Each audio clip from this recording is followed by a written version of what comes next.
What's up, guys? Welcome to Movie Emporium's spoiler-filled review of Spider-Man: Far From Home. If you like what you see, hit the subscribe button, hit the notification button at the top, and comment below on any of these videos and tell me what you think. So this is a spoiler-filled review, so please don't watch until you've seen Spider-Man: Far From Home, which at this point I'm sure a lot of people haven't. So just a word of warning, I am spoiling the movie. So Spider-Man: Far From Home is basically a continuation after Endgame. It is the story of Peter Parker, who has just lost Tony Stark. Also, the people around him have been blipped out of existence, which is another word for dusted, another word for what Thanos Snap has done. But it's more clever, and you see some really funny moments in it. But in the process, like I said, Spider-Man, Peter Parker lost Tony Stark. He can't handle it. It's affecting him mentally and physically. And he needs to go on some kind of retreat, a vacation, something to get his mind off everything that has happened.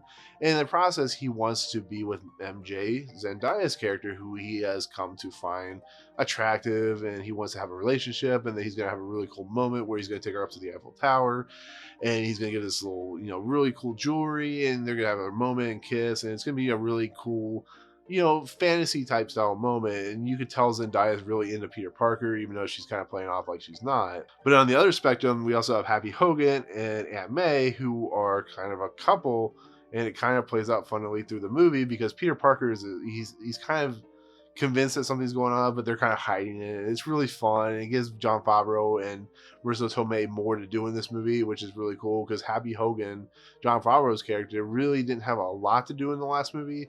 So it's nice to see that everything that's happened to Peter Parker is also happening to Happy Hogan, and they form a better bond and better relationship that plays out near the end of the movie. And so Peter Parker goes overseas. He goes over to Europe. He has this good old time. And in the process, Nick Fury and Maria Hill have discovered this guy named Quentin Beck, who also goes by the name of Mysterio, that they've named in the papers. And he's a guy that comes from a different dimension. And he is also a guy that is trying to take down these elemental characters. And basically, they're like fire, wind, water, heart, whatever you want to call it. They're like Captain Planet characters, which I thought was kind of funny.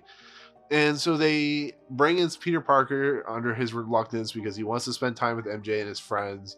And he starts to kind of develop a relationship with Quentin Beck and develop this like father son type thing that was also in the relationship with Tony Stark. And after they take down the fire elemental, everything seems fine. Everything seems to take the day. MJ finds out that Peter Parker is Spider-Man. But there's something odd about everything that's going on. There's something weird, Also, that Peter Parker has gotten these glasses, which are kind of a way to control things like Tony Stark did with Friday or with Sunday and Jarvis. And it's really cool to see the glasses. There's some really funny moments, but he hands the glasses over to Quentin Beck because he thinks Quentin Beck is more apt to handle these scenarios. Because Peter Parker just doesn't feel like he's up to the task, even though we all know he really kind of is. And in the process, we learn that Quentin Beck is kind of a fraud, a guy that's very angry to what Tony Stark has done to him, and he's doing what is necessarily a CG magic trick where everything you've seen him do is basically a computer generated model. He's using all these drones to simulate this thing, this magic, this idea of Quentin Beck being from a different world. And really, Quentin Beck is just an angered, upset employee. He's kind of like what like Michael Keaton's character, Andrew Toomes was in the original Homecoming, where he feels cheated and slighted by what Tony Stark did. And he's using the tech that you remember seeing in Civil War, where he is, in front of a classroom, and he is, showing what it was like for his parents when they left him for the last time before they were killed. That tech is actually brought into the forefront, is what you see. And what Quentin Beck is doing is he's wearing a bodysuit, kind of like what Josh Brolin wore for Avengers Endgame, which is a visual suit that can kind of create motions of a character, and they use it for like body motions and stuff like that. And he wears a helmet that he can like project and so on and so forth. So he's basically performing magic tricks to kind of crib the world of Tony Stark, but he is trying to like basically make up for the fact he got screwed over by Tony Stark. So Tony Stark's past evils have come back to bite him in the ass. And that's what's really fun and really unique about his character.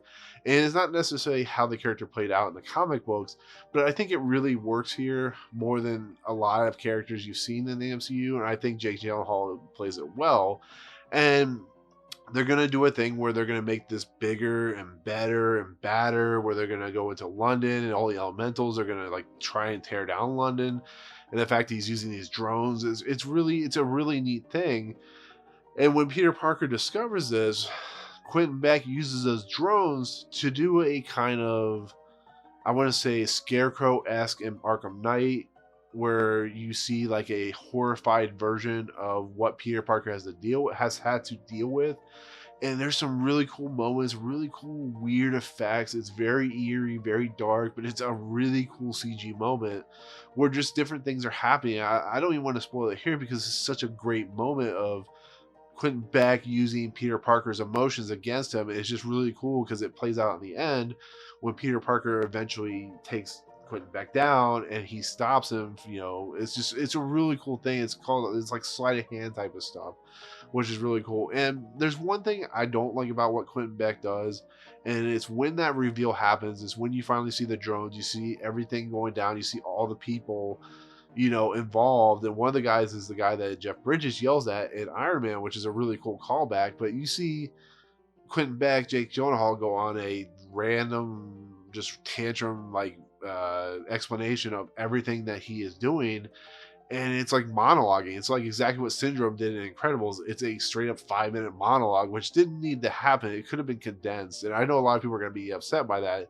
and it wasn't something that like really bothered me, but I know a lot of people it will, and it does go on for much longer than it should have. But once that thing goes on, once Peter Parker does what he does, Quentin Beck is like, I'm going to kill Peter Parker, then I'm going to kill his friends, I'm going to do all that stuff, and it takes place, everything goes to London. Peter Parker actually gets hit by a train, and he ends up in Newfoundland, which is a really fun sequence, and he is saved basically by Happy Hogan. He is brought into basically Tony Stark's plane, and he's able to design his own Spider-Man outfit, which is kind of another issue because you don't really get to see all the cool things that Peter Parker was putting into this outfit. But it's a really cool moment between Happy Hogan and Peter Parker where Happy Hogan explains, yes, you'll never be Tony Stark because Tony Stark had his own demons. He had his own problems. He was not a perfect guy. You're never going to be perfect, but you have to be who you are. You have to be what you can be to be a better person. It's just such a sweet moment because Happy Hogan, who loved Tony Stark to death, knew what Tony Stark was going through, the problems he had, the anger that he had, just the resentment that he had. And he knew in the end Tony Stark wasn't perfect, but he tried what he could. And so Spider-Man takes down Quentin Beck. There's a really cool sequence where Quentin Beck is on the ground, he's been shot by his own drone, and there's he is basically trying to convince Peter Parker that he's sorry or whatever, and let him die. And Peter Parker does his whole sensing, spider sensing, which is what is called Peter Tingle in the movie, which is really funny. And he grabs Quentin Beck, and that's the end of Quentin Beck's story. So weird thought. So he goes back to New York. Everything's said and done. He finally gets with MJ. They have their moment. They have their kiss. It's all that good stuff. A happy ending. So in the mid-credit sequence is basically a continuation of Far From Home. He is still swinging around with MJ. They land in Times Square. She's like, never do that again. Blah, blah, blah. He's like, cool. And J. Jonah Jameson pops up. And it's J.K. Simmons. It doesn't entirely make sense because J.K. Simmons is a different character in a different universe, but J.K. Simmons is in this. It's awesome. We love it. And he says he has video of Peter Parker or Spider-Man killing Quentin Beck. And then we see an altered video of that sequence that we saw right before Quentin Beck died. And it shows kind of Peter Parker or Spider-Man killing Quentin Beck in a way. And in the process, Quentin Beck goes, here's Spider-Man, and it's revealed to be Peter Parker. And everybody in the world is like, holy crap, because Spider-Man is not only in Times Square, but everybody's kind of looking at him like, now we have to deal with the whole Peter Parker and Mary, MJ and May and Happy Hogan now having to deal with that scenario. So it kind of opens up a wide world for Spider-Man in itself. It's going to be interesting to how it plays out in Phase 4. But then we get to the end credit sequence, the very end of the movie, and I didn't understand it at first because I was really confused. So it starts out very similar to what happens in Infinity War, where Maria Hill and Nick Fury are in a vehicle. They're traveling along, and they call a communicator, and then they turn into Talos, and whoever Talos's wife is. So they are, these scrolls. They're, hiding under the guise of Nick Fury and Maria Hill, and they're talking to someone. We don't know who they're talking to, and the person hangs up, and it's actually Nick Fury. But Nick Fury's on a spaceship that's in the middle of nowhere in the space somewhere, and we see like a whole gigantic scroll community slash base or whatever you want to call it. So it made me wonder, were Nick Fury and Maria Hill scrolls the whole time? And I kind of read up on this on people who had seen it, and I guess that's kind of true. Apparently, from the beginning, Nick Fury's always been on this ship, and the two characters that we followed along in all these Marvel movies, they were scrolls, and that's, I mean, it's really crazy to think about that. They're not really the people we thought they were. And does that mean there was never a Maria Hill because it was, the female scroll? And that brings up a lot of interesting ideas of what Phase 4 could do, because they're talking about the Marvel Cosmic Universe, and this really kind of delves deep into what that could be, and that just brings up just so many fascinating possibilities of what we could see in the future. And I'm really interested to see it, because I have a feeling that Spider-Man is going to be kind of the earthbound person, and everybody else is going to be in space. And I think that's going to be interesting and fascinating to watch. But it's a really fascinating look at something we thought, but was something completely different. And if you see something different with that than what I got from it, let me know, because I was really confused at first. I'm like, are they really going here? But you know what? It's kind of cool. I'm kind of interested to see how the scrolls are going to play out in this. And, we'll see if Captain Marvel 2 is better, but at this point, yeah, it was kind of an interesting reveal, and of course it got a big pop, but not as big as I think when the crowds, the normal crowds, the fan crowds who go to the midnight screening and the early morning screenings will get from it. So, but yeah, let me know in the comments when you see this. Tell me what you think your favorite part was. There's many parts I didn't even talk about. They're really cool, just with Jacob Batalon and Zendaya, and all the supporting characters. I think Martin Starr is very well used in this, as well as the main teacher, and so on and so forth. So, but anyways, that'll do it for my spoiler take of Spider-Man Far From Home. Thank you so much for watching. As always, if you like what you see, remember to hit the subscribe button, hit the notification button at the top, and comment below on any of these videos. But with that, we'll see you guys on the next video. Peace out.